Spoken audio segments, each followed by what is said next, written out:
Stop Making Sense by Jonathan Demme, released in 1984, is heralded as one of the greatest concert films of all time by critics and fans. What is the film's secret weapon which has gained its reputation as the best? The amazing performance by talking heads is the obvious answer, but I think there's another factor in this film which makes it stand leagues above any other concert film. The other factor is the cinematography. The cinematographer, Jordan Cronenweth,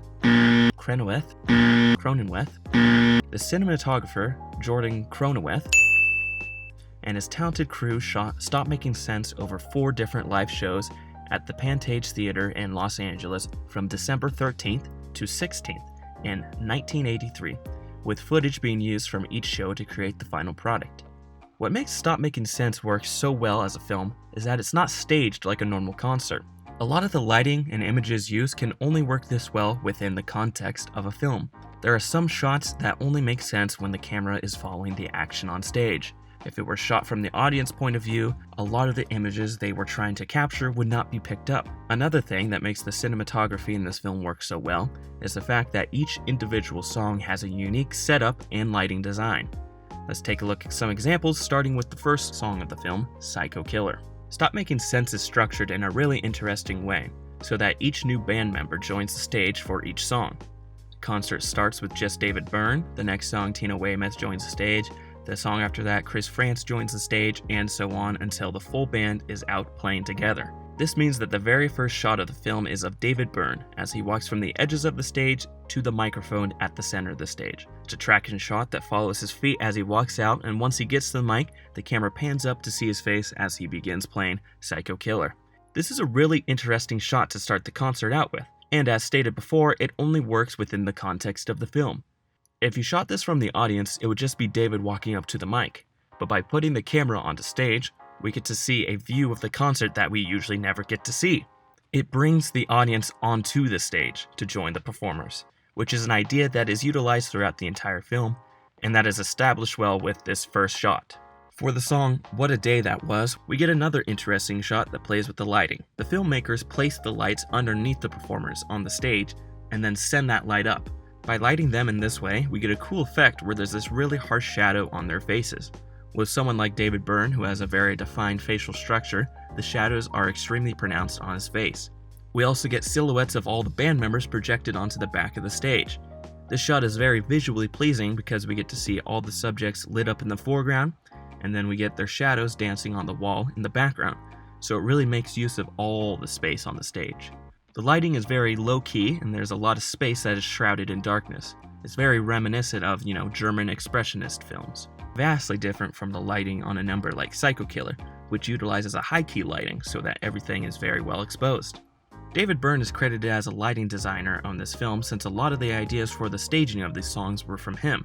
In a Q&A at the Film Society Walter Reed Theater, David Byrne talks about the process of working with the cinematographer, Jordan Cronenweth, and how they staged a lot of these shots. Byrne noted that they couldn't light this performance like a usual show, since they had to get the exposure right so it would all show up correctly on the film celluloid. If they had just filmed the show without making the adjustments, there would be parts of the show that were way too dark, and there would be parts of the show that would have been way overexposed. The contrast in lighting is very evident when comparing numbers like What a Day That Was to numbers like Psycho Killer. It also goes to show that a lot of what they shot only works in the context of the film, since they are purposely changing the lighting so it shows up better on film. In their performance of This Must Be the Place, the filmmakers do a great job of also making this number feel visually distinct and contrast with the others in the film. There's more of a subdued approach to this song, as everyone who's at the front of the stage crowds together in one location where they are lit up by a single lamp that's been brought out onto the stage.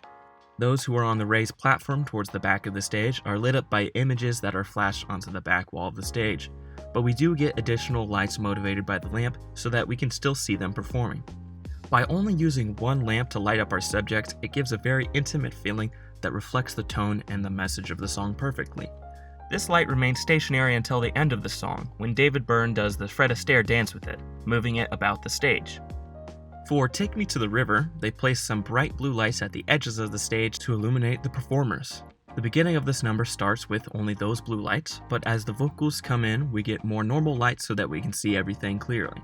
The use of blue light makes it stylistically different from other numbers, as it is the first number to use the blue light as a primary source of light. It also makes sense to use blue for this song since it is a song about taking someone to a river, of course. It's very interesting to compare this film to other popular concert films, such as The Last Waltz by Martin Scorsese. When the topic of greatest concert films is discussed, Stop Making Sense and The Last Waltz are usually the top films on the list. The Last Waltz was released in 1978, which was years before Stop Making Sense came out. There's some inspiration taken from The Last Waltz, however, the team behind Stop Making Sense did a great job at providing their own artistic voice that separates their film from other concert films. This is largely down to the lighting, cinematography, and the narrative each filmmaker is trying to tell. Scorsese is telling the story of a legendary band's last show together, with interviews sprinkled in throughout the film that tells the story of the band. Stop Making Sense has no interviews and just shows each music number right after the other, trying to replicate a live performance. Each of these films are amazing in their own right, but are vastly different on how they execute the live concert film. Another aspect of Stop Making Sense that makes it different from a lot of other concert films is the lack of audience shots. Shots of the audience enjoying the music is a staple of concert films, but Stop Making Sense does not include any until the very end of the film in the last number, Cross-Eyed and Painless. In an interview with NPR's Michael Martin, the director of the film, Jonathan Demme explains why this is. In order to film the audience so that they showed up on film, they had to put a lot of light on them. They found that when they did this, the audience felt inhibited and didn't get off the same energy they did when it was darker. The more inhibited the audience was, the more insecure the band became due to the lack of energy.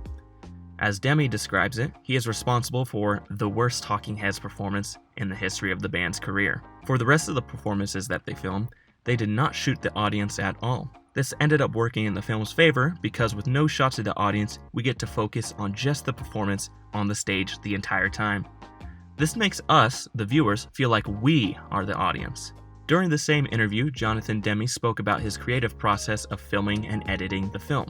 Demme noted that his goal was to film as much as possible, so that when they went into the editing room, they could show the most interesting thing happening at any given moment. This means the length of a shot can range from each number. For example, Once in a Lifetime only has a handful of shots in it, with an unbroken shot remaining on David Byrne for several minutes, while Cross-Eyed and Painless features really quick editing that cuts back and forth between all the performers and the audience. The cinematography for Once in a Lifetime fits the song really well, with just having a medium shot of Byrne performing some of his iconic dance moves that were also in the music video for the song. A YouTube comment from Jen Haskin put it perfectly when they wrote, "The way the camera lets him have the song like there's nowhere else to look." It matches the existentialism of the song very well, and when we finally cut to another camera, it feels very impactful. By employing so many different lighting techniques, Talking Heads and the filmmakers behind Stop Making Sense were able to capture performance that has remained historic and iconic. They are also able to capture the tone of each song so well through the cinematography and the choices made in the lighting. The lighting was able to elevate these performances without taking any attention away from the musicians on stage. Through the cinematography, the filmmakers were able to make the viewers feel like they were in the audience, and like they were joining the performers on stage. Since the film's release, it has been recognized as one of the greatest concert films of all time, and pushed the boundaries on what was capable in this genre. This is a historic film which wouldn't have been possible if not for the brilliant cinematography and lighting design. This has been Tom from Eisenhart Productions, and thank you for watching. See you next time.